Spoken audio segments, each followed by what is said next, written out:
আসসালামু আলাইকুম। কেমন আছেন সবাই? যারা মনে করছেন দুনিয়াতে আপনারা অনেক বড় কিছু, আপনারা আজকের ঘটনার দিকে তাকান। আজকের ঘটনায় যে ৩ বছরের ২.৫ বছরের বাচ্চা প্রায় ৫২ ঘন্টা পরে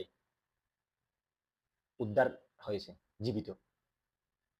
যারা পরের হক মেরে খাচ্ছেন, যারা জুলুম করে খাচ্ছেন, তারা ওই দিকে তাকান।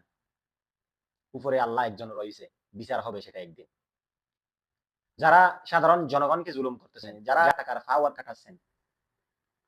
আমি শুনছি গত ২ সপ্তাহ আগে সরম্বা জমদারপাড়া গ্রামে এক ব্রিক ফিলের মালিক সাধারণ এক জনগণকে করে এইরকম তার ব্রিক ফিলে কাজ করে এইরকম একজন লোক মাদকাসক্ত।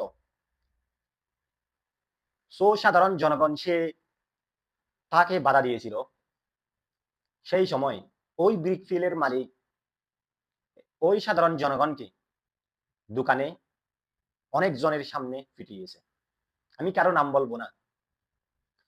সো মাদক সেবন করা বাংলাদেশের আইনে দণ্ডনীয় অপরাধ। জো ব্রিক ফিলের মালিক এই কাজ করেছেন, আপনারা সংশোধন হয়ে যান। টাকার পাওয়ার যেকোনো জায়গায় চলে না। টাকা একদিন শেষ হয়ে যাবে, কিন্তু কথা থেকে যাবে সেটা মনে রাখিয়েন।